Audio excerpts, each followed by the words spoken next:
Welcome back to the Big Movie Mouth Off. Now, we're going to kind of conclude this episode, with a preview of fall movies that Vice and I are kind of excited about. We're ending summer.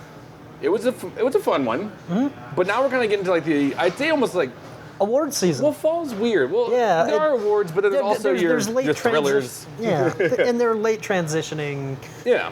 Things that got delayed from summer, and you have your usual Halloween films. For sure. But this one in particular, this fall movie season, there are more almost awards worthy or in consideration type films that are popping up on the horizon, including Ides of March, the political thriller of reteaming director and screenwriter George Clooney with his friend Grant Heslov, who made Good Night and Good Luck.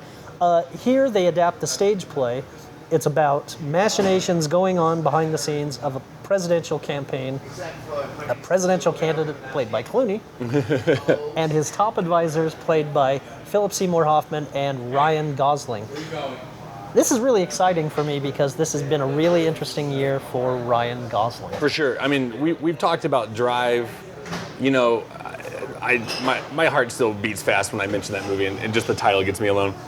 But it's Ryan Gosling, but what gets me about this entire film is the cast that's in it. And you've got Ryan Gosling, George Clooney, Paul Giamatti, Philip Seymour Hoffman, Marissa Tomei, Evan Rachel Wood. I mean, this is an all-star cast. Right. And so, and with Clooney in the director's seat, I mean, this is his fourth feature film.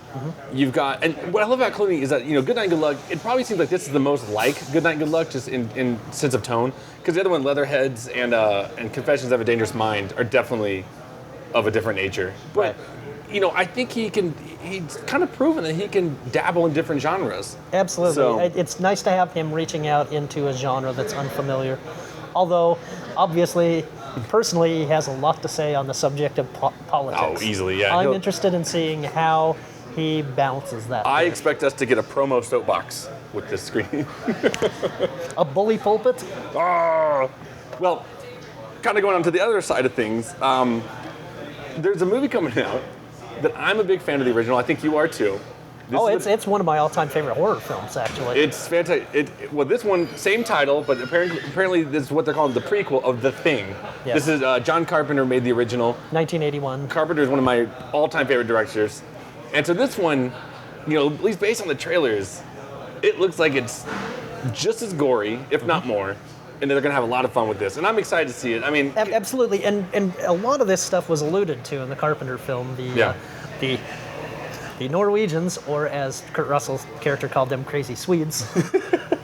It's the ill-fated Norwegian expedition that came in before the Americans later in Antarctica. I've read some stories about how the designers couldn't find the set designs for the original Carpenter film. Yeah. So they watched the Carpenter film repeatedly. Oh, did they really? Yes, and CGI'd it. And just so they could recreate the sets from the original. That's awesome. When people do things like that, I love it. That is attention to detail. And it definitely looks like a horror film that's smarter than, let's say, Paranormal Activity 3. Yes. You know what I mean?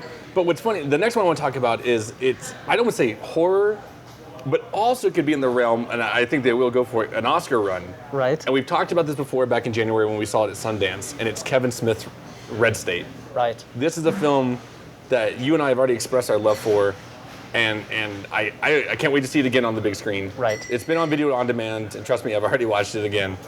But it's a film that I want to see with the reaction of others. I want to see it with a general audience. For sure. Because when we saw it, it was, I think, a lot of press. Absolutely. And some general audience, but I want to see us... Well, in a film festival audience is different than a general audience. For sure, too. But, I mean, this is a film that's going to get reactions. It's going to cause controversy. And I hope to hell that he does an Oscar run. Absolutely, if for no other reason than Michael Parks. Yeah. As the fiery religious leader. Yeah. He is phenomenal. He's got to get nominated for an Oscar. He has to. Although John Goodman is terrific as an FBI. You can have one too. Yeah. Give out Oscars to everybody. The next one, that I'm actually like, out of all the movies that are kind of coming out, besides Oscar runs, at least story-wise, this it's one of my favorites. I saw a preview for it at Comic-Con. Mm-hmm. It's called In Time. Right. And this is the Justin Timberlake. Less petty. Yeah, the adult Justin Bieber. Justin Timberlake, a sci-fi thriller where, in the future, there's no more money, and time is currency, and no one after you turn the age of 25, you don't age anymore, and then you have 1 year to live, but you can work and accrue time to live longer, and so if you're like a millionaire in their world, you can live to be like 100 years old. Right. Which is crazy. I mean, and he gets bestowed upon him, like, I think about 100 years, what if I remember from the trailer. Just an original idea. Absolutely. It does remind me of Logan's Run, the idea of limited lifespans. But this also comes from Andrew Niccol, who wrote and directed Gattaca, yeah. and he also wrote The Truman Show with Jim Another Carrey. fantastic original story. Absolutely. And that's in this world. We talked about The Thing, and I'm excited to see a remake of it just because I love the story, and just to see something original nowadays. It's just Smart really science fun. fiction is fun. Yeah, now here's kind of the next chapter in another one is I love Johnny Depp in Fear and Loathing in Las Vegas. Right. And so now he's kind of... It was where he started acting drunk in films. I don't think he ever stopped. I think he just walked off one set, took a safari hat off, and put a pirate hat on, and that's Possibly. pretty much, Captain Jack Sparrow. But the Rum Diary is now, and this is Hunter S. Thompson. He's not playing Hunter S. Thompson, but if you watch the previews, he's pretty much playing Hunter S. Thompson. It's a fiction, slightly more sober. It's a fictional work by Hunter S. Thompson as compared to his gonzo journalism. For sure. So yes, we're gonna get drunk Johnny Depp, but it looks a lot of fun. By the way, it's not Terry Gilliam this time; it's Bruce Robinson. Yep, and you watch that trailer, and it does look like there's hints of Fear and Loathing in it. Absolutely. So I'm excited for it. I was a huge fan of Fear and Loathing. I doubt it's going to get that crazy. No. Because my God, that movie is mind-boggling. Well, again, it's Terry Gilliam. Yeah, for sure. And the last movie I'm really excited for. I think you are too, because we're both fans of this director, writer, actor, Clint Eastwood. It's J. Edgar, and it's starring Leonardo DiCaprio as J. Edgar Hoover. The infamous crossdresser. Yeah, there better be a cross-dressing scene. There has to be. But what I'm really excited about this film is I love Leonardo DiCaprio, but just based on the trailer, it looks like he's finally making that transition to an adult actor. Absolutely. Inception definitely pushed him onto the edge of it, but to me, he just still had that kind of childlike quality to him, Like a reservation in his performance still, almost. But this one, and I could be wrong, but just based on what I've seen, it looks like it's finally going to push him over, Hopefully.